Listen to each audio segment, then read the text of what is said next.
I've never worked with epoxy before and wanted to see what it was like for a complete beginner to make one of these awesome chess sets that you see floating around YouTube.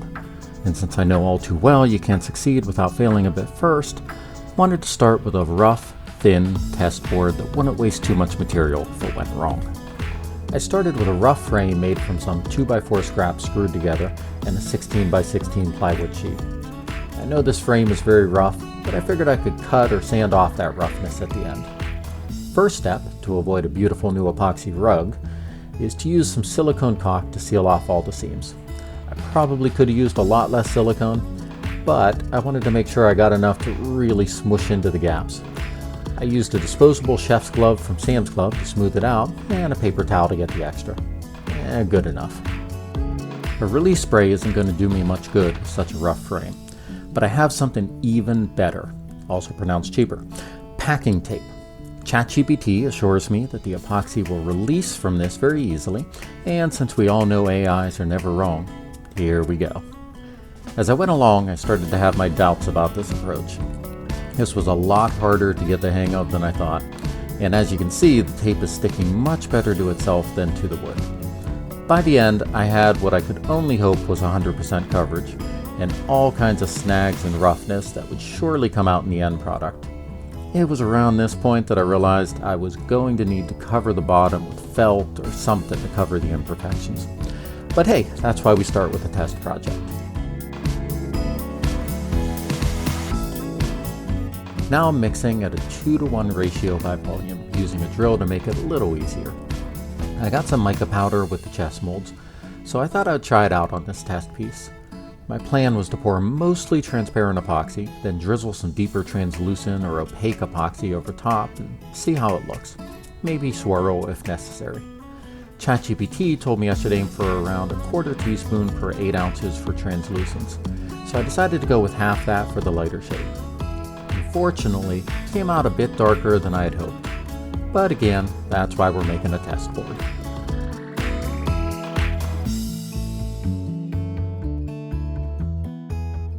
Since bubbles are a constant problem for people starting with epoxy, I decided to try a cheap vacuum chamber.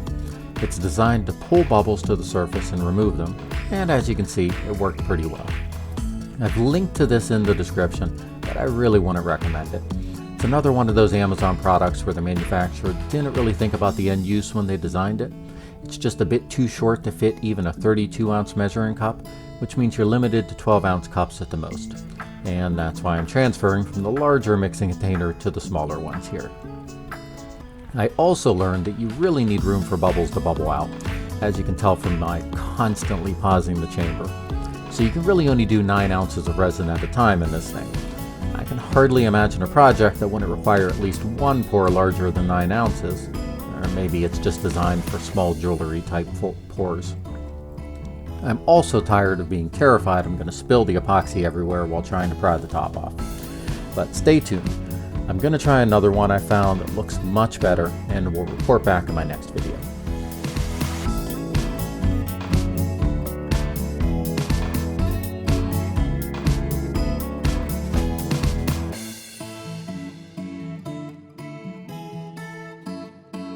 After giving it about 8 hours to gel a bit, I came back and mixed another 1/4 teaspoon of mica powder with 3 ounces of resin for a darker blue.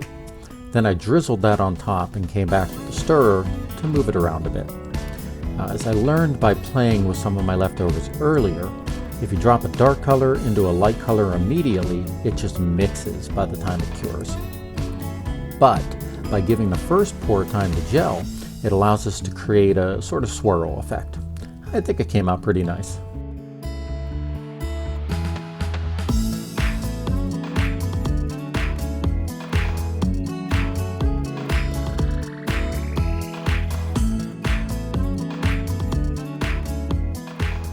I mixed up some clear to make my first set of chess pieces and poured until each piece was around 90% full. This is my first time using molds with epoxy, so I wasn't sure what to expect, but the instructions said to just clean and pour, so let's give it a shot.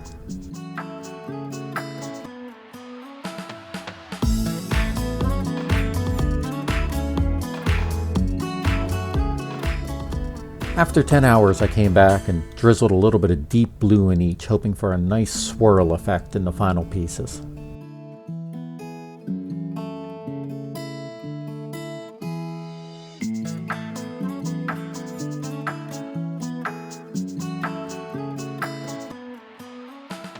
I was a little worried as my drizzle looked like it just sat on top, and after 3 days when I removed them from the mold, that fear was validated. Next time I'll try pouring color 2 after 8 hours, or maybe use a dipper to swirl.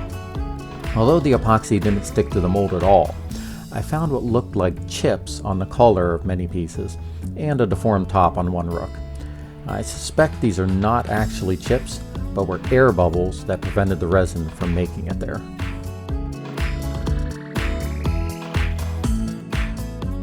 So for set 2, I did a double run through the vacuum chamber, squished the pieces I could reach a bit to help release any stuck bubbles, and then tapped the holder hoping vibrations would help the epoxy flow as well.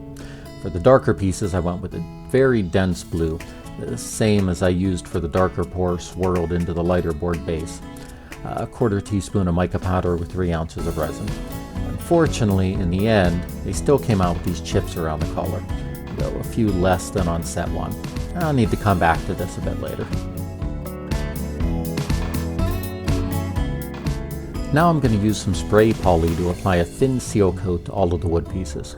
Wood tends to have gases trapped inside that escape when submerged in epoxy.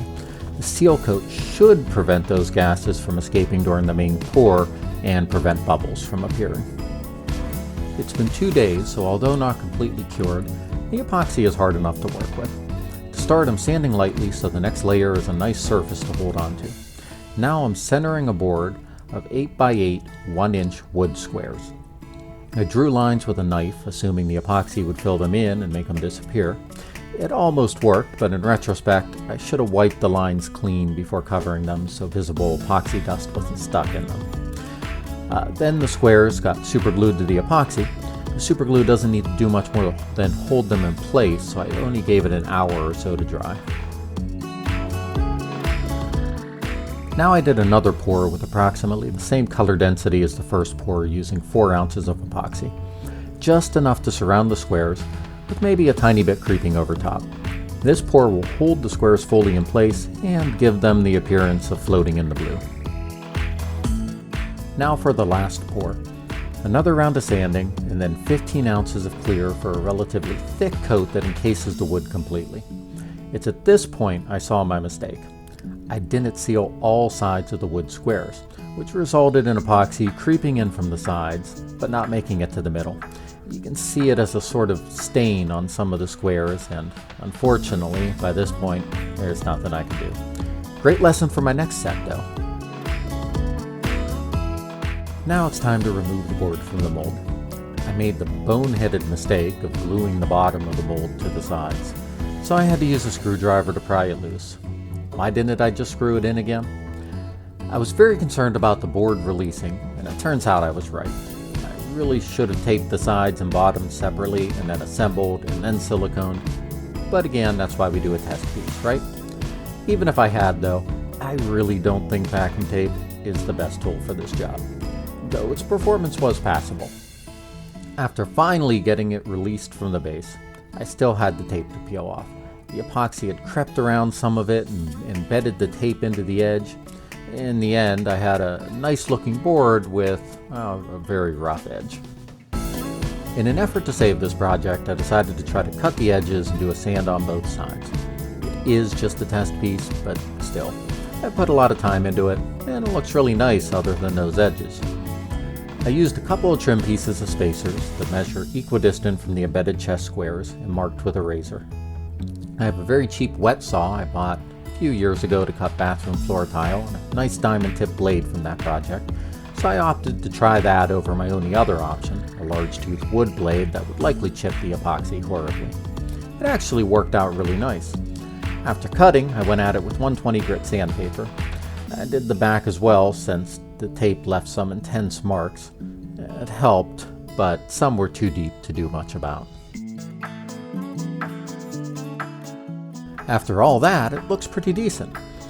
Now I'll just paint on a thin layer of clear and set it to the side to dry, relying on the epoxy to self-level. I went back 10 minutes later with a heat gun to try to pop some of the bubbles introduced by the paintbrush. But I realized what I was seeing wasn't bubbles, but some dust I hadn't fully cleaned from the surface. This is turning out to be a bit of a recurring problem for me. So again, this test piece is paying good dividends and lessons. This was really frustrating, but it didn't ruin the piece. We're just going to need another step. So I decided to treat it like I would a poly coat on a woodworking project or a car clear coat. I sanded with 280 grit, then wet sanded with 500, 1000, 2000, and 3000 grit. Then I went at it with my buffer and some Incerna polish. Not perfect, but pretty good.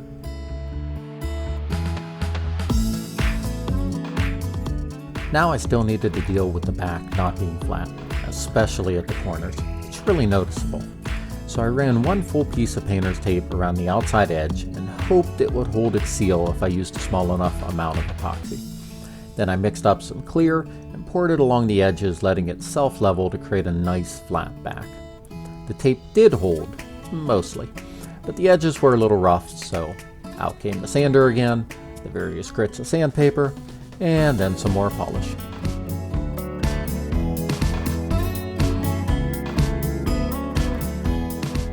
Now to clean up that horribly ugly back, I ordered a 12 by 12 piece of felt from Amazon.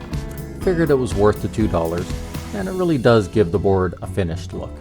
Despite all the mistakes and mishaps along the way, I think we've ended up with a passable end product, and you can't ask much more than from what started out as a test piece. And finally, it's time to take another whack at these chest pieces. I was relatively certain the problems I've been seeing are due to bubbles, so this time I filled the molds 2/3 of the way, then looked at each one and worked out any bubbles I saw by squeezing, tapping, and flicking. Then I added the rest of the epoxy. Sure enough, every single piece I squeezed at the bottom or collar sent up a sizable bubble. It seems the trick is to squeeze it hard a few times around the collar before letting it sit. I also went ahead and poked the stirring stick into a couple of the pieces to see if that would create an interesting swirl effect. It didn't seem to make much of a difference, though pouring color too at 8 hours did. I think I need liquid dye to get the effect I really want though. If you look closely, you can still see the mica powder particles in these, and that's really not what I was going for. Still, success! Set 2 was easier, being one solid color. Again, pour 2/3, squeeze, fill the rest of the way, then done. Or so I thought. I learned that I really should have come back with a heat gun and toothpick to pop all of those bubbles I sent up. Apparently they like to cling to the edge, and that keeps them from popping. But a little sanding mostly fixed these problems. Unfortunately, I can never seem to leave an imperfection alone when I have an idea how to fix it. So I grabbed some liquid dye and gave set 1 another try. This time I waited about 5.5 hours after the clear pour to do the colored pour, and didn't poke with the stirring stick at all, hoping that the thinner clear and gravity would kind of do the trick for me. I didn't get the effect I wanted. Instead, the blue just mixed with the clear for a smooth gradient transition. So I've got some research to do. But still, I think this looks better than the first attempt, so I'm keeping it. So this test piece didn't come out perfect. But when I started, I didn't think it would even make it to completion, let alone look this good. So I'm considering this a complete success. If you're interested in trying it yourself, I've included a complete materials list in the video description, and if you use those links to purchase the items, you help support my channel. As I mentioned, this was just my test bed for techniques for a more intricate and involved chest set, so if you're interested in seeing that one when it's done, subscribe before you go. Thanks for watching.